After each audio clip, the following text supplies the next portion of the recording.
Fala aí, rapaziada. Estamos aqui de volta no setor visitante, deixando claro que não é live, é vídeo, então não adianta mandar um superchat que eu não vou conseguir ler. Hoje eu tô com um convidado aqui super especial.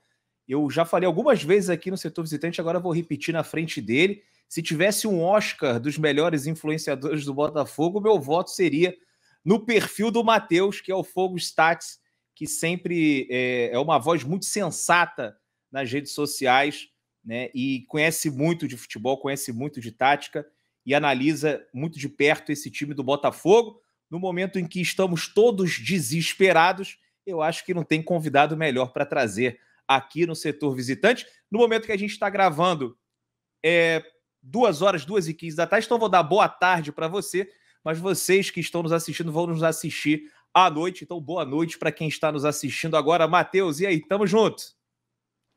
Boa tarde, Depp. Boa noite para a rapaziada que já for assistir quando o vídeo sair. Queria agradecer, né, pelas suas palavras, agradecer pelo convite também.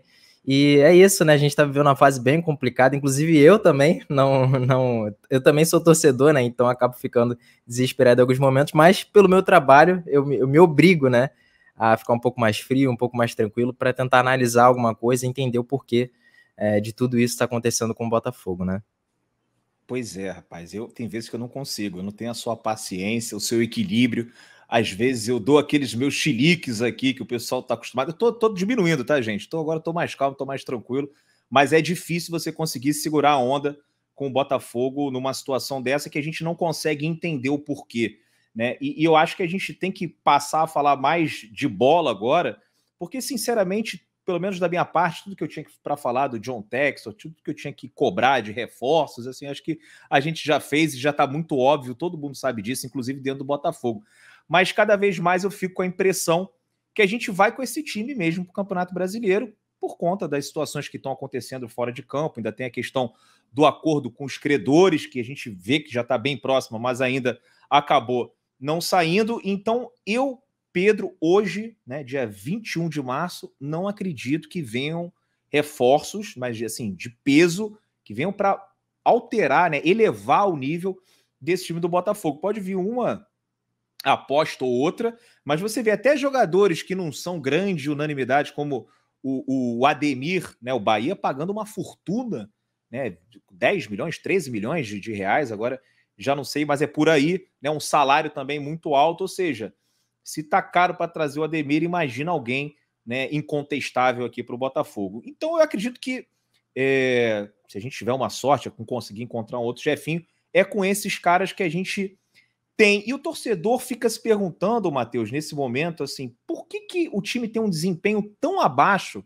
né, contra times do nível de orçamento, né, de recursos, como é o caso do Sergipe, que não tem uma folha salarial que não chega a 200 mil reais por mês, dificuldade para ganhar da Portuguesa. Esse ano a gente ainda não conseguiu ganhar, uma derrota e um empate jogando muito mal. O que está acontecendo com esse time do Botafogo, que parece, tudo indica, né, realmente teve aquela ruptura a partir do jogo contra o Vasco, porque antes a gente estava elogiando, né? Eu via vários posts seus de muitas pessoas, o Lelê também falando muito aqui, que o sistema defensivo do Botafogo estava muito bem, o Botafogo sofrendo poucos gols, de repente começou a desandar tudo, o ataque também inoperante. A gente marcou pouquíssimos gols nesse Campeonato Carioca, né? Principalmente por conta do nível dos adversários que a gente vem enfrentando. Então, assim, se pudesse fazer um apanhado geral da sua leitura do que aconteceu e por que o Botafogo tá muito ruim, acho que todo mundo ficaria feliz em saber, né? Não só eu, como os botafoguenses que estão assistindo aqui esse vídeo. Eu vou usar até um pouco das palavras que o Luiz Castro falou numa coletiva, né, que o futebol tem todas aquelas suas dimensões, né, ele cita o tático, cita também o técnico, cita o próprio mental, né, o psicológico, e eu vejo que o Botafogo está muito mal em duas situações, né, e menos mal em outra, até porque eu acho que não mudou tanto assim desde o início do campeonato para agora, né, a menos pior para mim, por incrível que pareça, é a tática, né, eu acho que o Botafogo taticamente do jeito que entra em campo, né, deveria conseguir vencer os seus adversários, mas para mim o que mais está influenciando atualmente é a parte técnica e principalmente a parte psicológica. Eu não consigo acreditar que os mesmos jogadores que estavam desempenhando futebol aceitável / bom no início do Campeonato Carioca simplesmente não conseguem repetir nem de perto o que eles estavam fazendo, né, contra equipes até equipes até inferiores, né, no caso do Sergipe, no caso a Portuguesa.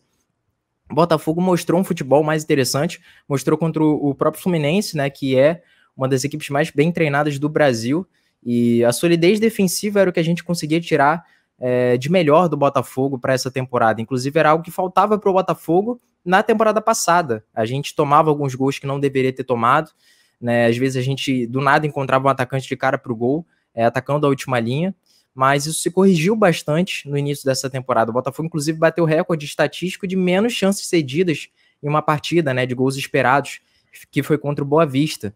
O Botafogo nunca tinha cedido tão poucas chances a um adversário assim.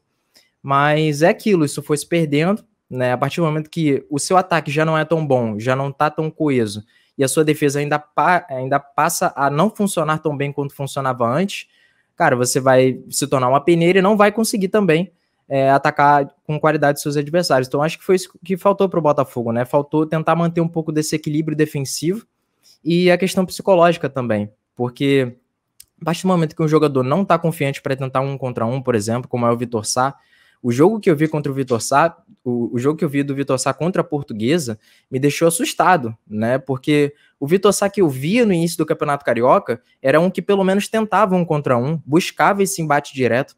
Contra a Portuguesa eu vi um Vitor Sá que a cada momento que ele recebia a bola, ele recuava uns 3, 4 metros e dava um passo para trás. Então, assim, isso para mim não é questão tática. Isso para mim é questão psicológica, questão técnica, né? É a mesma coisa do Botafogo puxar o contra-ataque e errar um passe de 1 metro. Isso não tem técnico que corrija isso, sabe? Eu entendo que muita gente acaba associando isso à falta de treino de passes, mas, cara, ainda mais a forma como o Luiz Castro treina a equipe, né?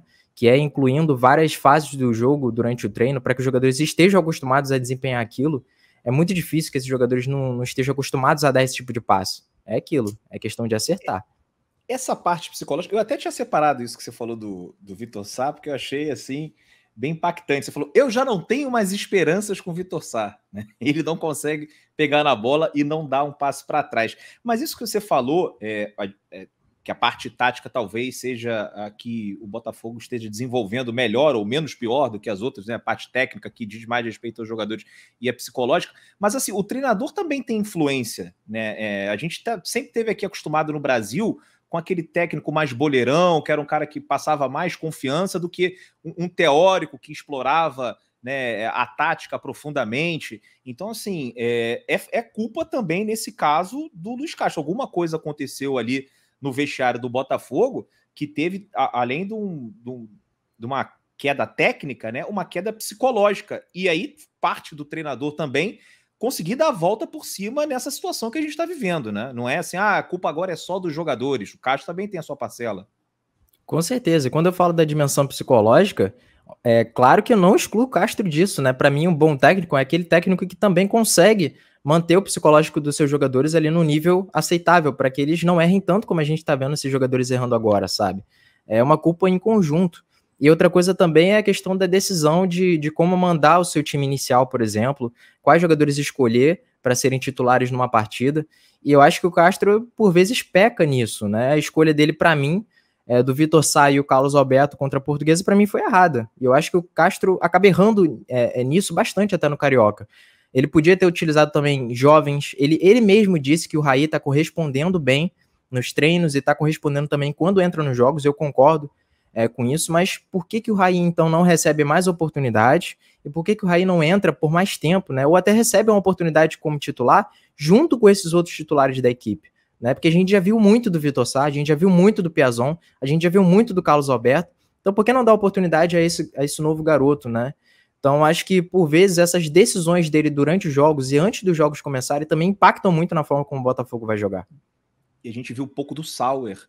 Ficar bem claro que a gente tem problema nessas pontas, né? Tanto dos dois lados. A gente perdeu o Jefinho e perdeu o Júnior Santos, que se você fosse perguntar para mim no final do ano passado, eu não queria que o Júnior Santos continuasse no Botafogo, porque ali, né, como torcedor, né, como uma pessoa otimista, eu imaginava que com o novo aporte, né, com a grana que entraria nesse ano, o Botafogo teria condições de contratar um jogador melhor do que o Júnior Santos, e também não imaginava que a gente fosse perder o Jefinho, ou seja, eu imaginava um setor ofensivo ainda superior ao de 2022, que terminou bem, né? Agora, qual que é o impacto da saída desses jogadores? Assim, você acha que, mesmo sem Jefinho, mesmo sem Júnior Santos, e com esses caras que a gente tem, o Gustavo Sauer, o Luiz Henrique, que é outro que a gente ainda não viu nada desde que voltou do Olympique de Marseille, o Vitor Sá, né? Assim, não dava para extrair mais desses jogadores? Você acha que não passa muito? Você acha que de repente se viesse um Dorival Júnior aqui, né? Ou não se apegue muito a nome de técnico, mas viesse um outro cara, né, que não fosse o Luiz Castro, você acha que conseguiria extrair? Ou você acha que esses jogadores aí eles estão no limite do que eles podem oferecer pra gente? Sinceramente, eu acho que eles não estão no limite. Eu acho que dá pra. Principalmente o Luiz Henrique, né? Que é um garoto bem jovem. Às vezes a gente até esquece disso, que o Luiz Henrique é até mais novo do que o Jefinho, né? O Jefinho foi aparecer pro futebol aos 23/24. Então o Luiz Henrique ainda tem tempo, né? Só que eu acho que se viesse outro técnico, acho que o foco desse técnico deveria ser ao máximo recuperar o psicológico desses jogadores, porque o Vitor Sá, por exemplo, ele começa bem o Carioca, né? Ele começa fazendo umas jogadas interessantes, foi bem na maioria dos jogos que ele foi, né? Contra o Fluminense, por exemplo, ele conseguiu fazer o gol dele. Aquele jogo acho que a gente empata contra o Nova Iguaçu, ele entra no segundo tempo e entra bem também, né? Entra bem. Entra bem. Se eu não me engano, contra o Bangu ele também foi bem, Bangu, buscando né? bastante esse ataque rápido. Mas é aquilo, o Vitor Sá acaba sendo muito inconstante, né? E quando o mental do coletivo inteiro tá abaixo, aí dificulta mais ainda. E a saída do Júnior Santos e do Jefinho realmente impactou demais no Botafogo. Acho que no nível que a gente não consegue ter mais imposição pelos lados do campo. Isso é muito importante para o Luiz Castro. E não só imposição pelos lados, mas por dentro também. Porque tanto o Jefinho quanto o Júnior Santos, muitas vezes eles jogavam mais próximo ao Tiquinho, né, naquele setor de dentro, do que realmente por fora, porque os laterais acabavam subindo bastante. E o Júnior Santos ele teve um trabalho mais difícil ainda, porque ele não tinha um lateral direito que oferecesse um suporte necessário para ele. Então no ataque era, Júnior Santos, é você. E é basicamente isso, sabe? Então tinha que o Eduardo também tentar apoiar ali, o Lucas Fernandes, quando o Eduardo se lesionou. Então, dentro do possível ali, o Júnior Santos acabou sendo uma salvação do Botafogo pelo lado direito. E eu nem julgo quem queria a saída dele no final da temporada, porque a ideia de todo mundo era essa. O Botafogo ia investir e ia trazer um ponta direito de qualidade, né? E também não esperava que o Jefinho fosse sair assim como você. Então, não julgo realmente quem queria sair do Júnior Santos. Mas acaba que faz falta, né? Infelizmente. E uma amostra de que ele é um jogador útil, acaba que ele não tá jogando tão bem no Fortaleza, mas, pô, o Vojvoda quis a presença do Júnior Santos, né? E ele tenta colocar o Júnior Santos em vários jogos, mas é isso, é para mostrar um pouco da utilidade que esses jogadores têm. O Botafogo hoje, ele não necessariamente precisa de jogadores muito diferenciados, né? Principalmente nas pontas, mas ele precisa de jogadores com as características, né, que a gente necessita. Então, pelo lado direito do campo, a gente infelizmente não tem essas características. E isso impacta bastante no nosso jogo, né? Eu vou fazer uma pergunta polêmica para você, mas antes, eu tinha até esquecido, né? Quando o Gabiru não está aqui comigo, eu sempre esqueço de pedir o like para as pessoas. Se você está gostando aqui da minha resenha com o Matheus, do Fogo Stats, deixa o like, também se inscreve no canal, estamos quase chegando aí aos 41 mil inscritos e ative as notificações para vocês saberem quando que a gente vai entrar aqui. Então, ó, já deixou o like? Só vou continuar se vocês deixarem o like. Acho que já deram, né? Já deu tempo. E também tem o plano de membros aqui do setor visitante, tem um botãozinho aqui embaixo, seja membro, você aperta e a partir de R$5 vocês ajudam muito aqui no crescimento do canal. Agora, a pergunta de $1 milhão é, hoje, 21 de março, você é a favor da permanência do Castro? Sou, cara, eu não escondo nem um pouco isso, né? Óbvio que eu tenho dúvidas em relação ao trabalho dele, mas eu acho que ele é talvez a ponta, sabe, de todos os problemas. Os problemas começam de muita coisa que você já critica e falou que não vai falar nesse vídeo, né? Que começa lá pelo texto, começam pelas decisões dentro dos bastidores, né? A própria falta de um CEO é uma coisa que impacta, obviamente, e tudo que a gente está vendo hoje é muita consequência, né? Agora você começar a tentar resolver as coisas pela consequência e não pela causa, eu acho que não faz sentido nenhum, né? Até porque também não tem a menor garantia de que o Botafogo trocando apenas o comandante, né, também vai mudar muita coisa. Assim, eu já falei aqui algumas vezes que se as pessoas esperam um personagem aqui para bater na mesa, fora Castro, hashtag fora Castro, eu tô fora, eu ainda não demitiria o Castro também, mas hoje eu não acho um absurdo se o Castro fosse demitido. né? Se tivesse uma decisão assim, ó, o time não vem desempenhando bem e a gente vai tirar o Castro. Só que isso passa por coisas que a gente não tem acesso. Às vezes lá dentro os caras podem ter agora a definição que não vai chegar nenhum outro reforço. E a sensação que a gente tem, Matheus, não sei se você também tem, é que com esses jogadores, né, eu não vejo muita margem de melhora. Acho que a torcida não vê muita margem de melhora. A gente cobra, né, reforços justamente para o Castro fazer aquilo pelo qual ele foi contratado. Né? Você exigir ali um Botafogo Way sem você ter as peças e as ferramentas necessárias, fica muito complicado. Você ainda acredita que, vamos supor que não venham reforços com esse elenco, né? E também, assim, acho que o torcedor do Botafogo, ele associa muito a saída do Castro à chegada do Dorival ou do Cuca. Eu, sinceramente, acho difícil. Acho que o Botafogo iria para uma solução meio cruzeiro, assim, sabe? Pegar um outro técnico português, um outro técnico alinhado também com os conceitos de futebol europeu, né? Então, assim, com esse time que a gente tem, você ainda vê margem para melhorar? Porque eu fiz um post no Twitter e até você comentou em cima, né, que eu achava muito injusto quando as pessoas falavam do trabalho do Castro, que ele já está aqui há um ano, porque durante esse ano todo ele teve pelo menos uns 3 times diferentes. Né? E no time bom que ele teve, que tem ali aquele recorte do jogo do Fortaleza até o final, ele foi bem. Então, para não ser anti-Castro, fora Castro, eu fico me apegando a esse período que o Botafogo tinha o Jefinho, tinha o João Santos e tinha um time superior ao que tem hoje. Só que eu não sei se o Botafogo vai conseguir repor esses reforços. Aí será que o Castro é o homem ideal? Será que de repente o caminho não seria um técnico mais resultadista, digamos assim? E acostumado com o futebol brasileiro? Pois é complicado, cara. E, enfim, foi o que eu disse, né? Que essa questão de técnico é muito complicada, porque hoje a gente já não consegue ver tantas opções muito boas assim. E o Dorival, a gente não tem a menor garantia de que o Dorival vai se aproximar de um possível acerto com o Botafogo, né? Inclusive, eu não vi quem informou, mas pelo que eu vi, ele tá no exterior, né? Ele tem até sondagens do exterior. Então, realmente não sei qual seria a possibilidade dele vir para o Botafogo. Mas é aquilo, eu também acredito que se o Botafogo demitisse o Castro, buscaria num perfil similar. E se não investir no elenco, vai passar pelos mesmos problemas. Eu vejo... E o que você falou sobre o trabalho do Luiz Castro, eu concordo completamente, porque desde o início do trabalho dele foi o momento em que eu mais estudei tática, né, no Fogostats. Então, eu percebi ali todos os momentos em que o Botafogo tinha evolução, tinha regressos, né, mas dava para ver claramente um desenho. É totalmente mentira, inclusive, chegar hoje, né, e falar que o Botafogo não tem padrão. O Botafogo pode não executar bem, mas tem claramente um padrão, né? Por vezes você pode acabar não conseguindo ver, porque o jogo é feito pelos jogadores, né? Então acaba que em alguns momentos isso vai se bagunçar um pouco, mas a ideia de jogo é muito clara. Por exemplo, a força nas bolas paradas também é um grande ponto no trabalho do Luiz Castro. Botafogo e Palmeiras são as equipes mais fortes na bola aérea ofensiva no Brasil hoje. Tem gente até que enxerga como demérito, né? Ah, só faz gol de bola parada. Não, tem uma boa bola parada.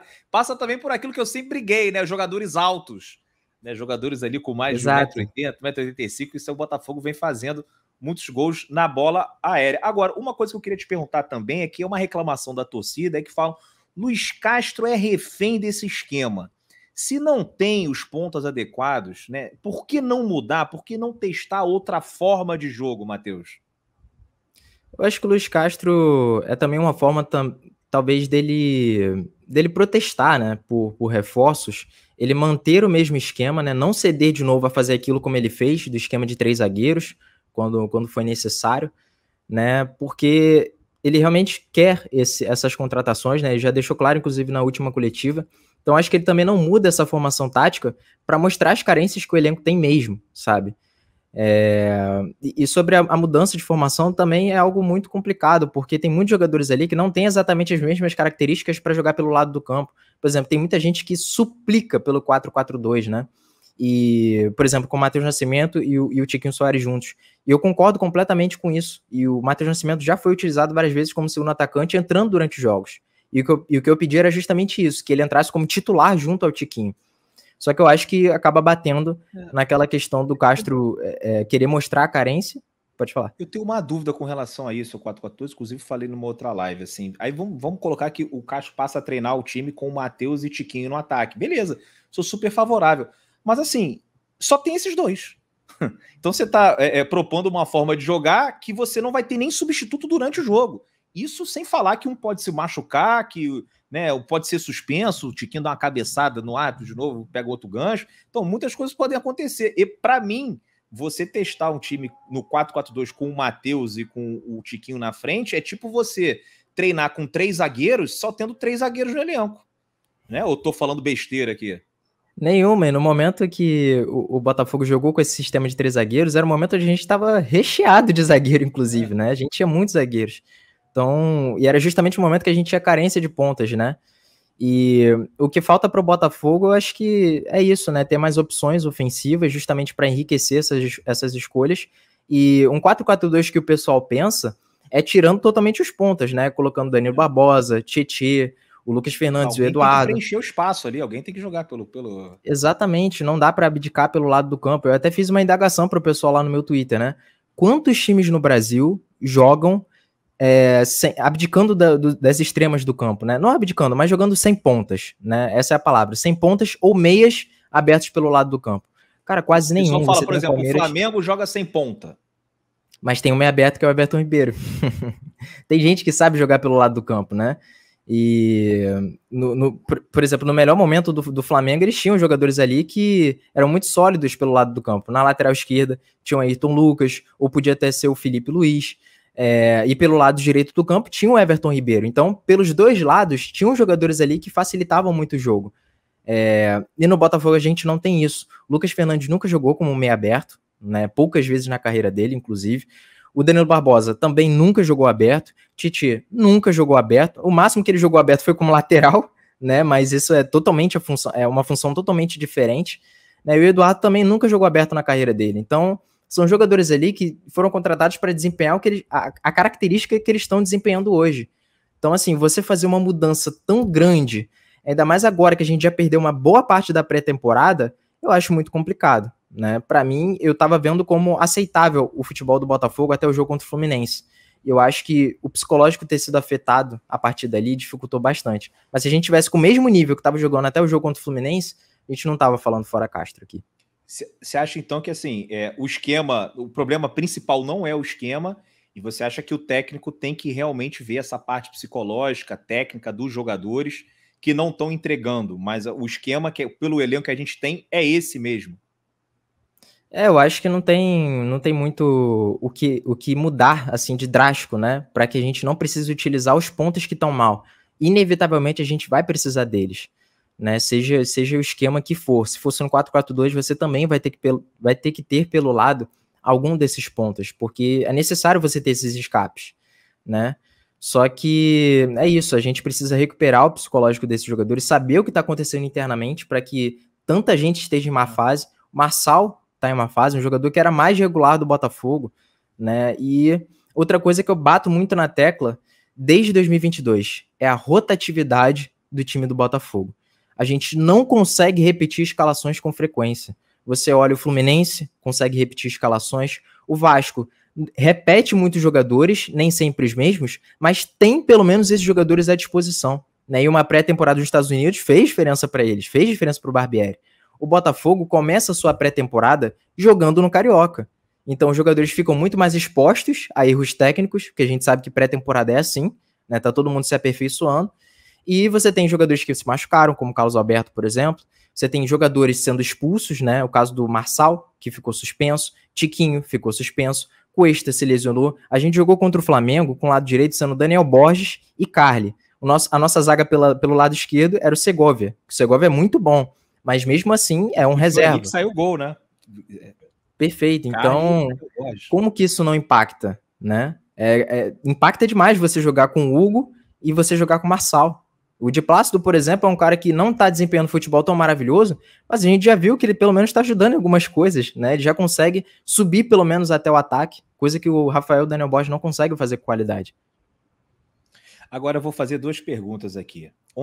Até onde você acha que esse time pode chegar sem reforço? Se for com esses caras, a gente não conseguir resolver a questão do RCE, você acha que é uma temporada que corre risco até de ser pior do que a do ano passado? A gente terminou em 11º e o Botafogo também foi eliminado nas oitavas da Copa do Brasil. Como é que você vê, com esse elenco que a gente tem hoje, né, e mantendo o mesmo treinador, Luiz Castro? Assim, vou separar em dois, né? Sem confiança, acho que esse elenco, assim, vai ter muita dificuldade, de verdade, até para passar de uma próxima fase na Copa do Brasil. E no Brasileirão também vai ter dificuldade, mas pensando nesse elenco com um psicológico legal, né, as coisas voltando ao normal, conseguindo desempenhar aquele futebol próximo do que a gente desempenhava lá no início do Carioca, dá para pensar ainda no meio de tabela. Eu acho que o Botafogo ainda precisa muito dos pontos, muito mesmo. E eu acho que sem eles vai ser muito difícil da gente alçar um voo muito maior do que a gente foi na temporada passada. E se o John Textor abrir a carteira e trouxer 2 pontas que resolvem, pelo menos traz um muito bom e um outro, né, ali, uma aposta ali que a gente entende e tal, beleza. Se fizer isso, né, não estamos nem pedindo muito. Você acha que dá para o Botafogo alcançar a meta que ele traçou? Porque ele falou na live do Fogão Net que a meta esse ano era buscar uma vaga na Libertadores, né? A gente sabe que abre ali normalmente 7, 8 vagas, né, pelo Campeonato Brasileiro. Você acha que teria condições? Acho que sim, e acho até que também na Sul-Americana a gente estaria de uma boa forma, né? Estaria tranquilo para a gente chegar bem longe na Sul-Americana, principalmente se a gente olhar as outras equipes, né? O próprio São Paulo é uma equipe que não está numa fase muito boa, Fortaleza caiu da pré-Libertadores. Então, assim, muitos clubes também estão rateando, né? Tanto nos estaduais quanto nas outras competições que estão jogando.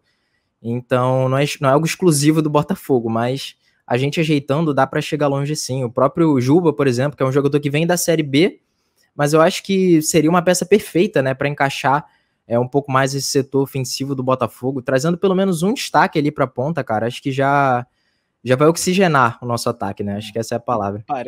Parece que esse Juba foi pro Bahia, né? Bahia tá com dinheiro aí, tá contratando geral também. Enfim, vamos esperar, vamos aguardar. Ainda temos mais 15 dias. Enquanto os reforços não chegam, por favor, tragam o Oscar para esse rapaz. Melhor perfil disparado do Botafogo nas redes sociais. Todo mundo tem que acompanhar lá no Twitter, @FogoStats. Matheus, muito obrigado aí pela participação. Vou te chamar mais vezes aqui para a gente trocar uma ideia rápida, né? Porque às vezes precisa assim, de alguém lúcido, alguém que acompanhe, estude bastante futebol, né? Para de repente, né, abrir a cabeça do torcedor que está muito irritado. Né? E com razão, né? O torcedor nesse momento tem que estar irritado mesmo. Mas muito obrigado aí, Matheus. Tamo junto. Cara, eu que agradeço. De novo, obrigado pelo convite. Estou sempre à disposição para participar de qualquer coisa aqui no Setor Visitante. Obrigado também pelo pessoal que estiver assistindo.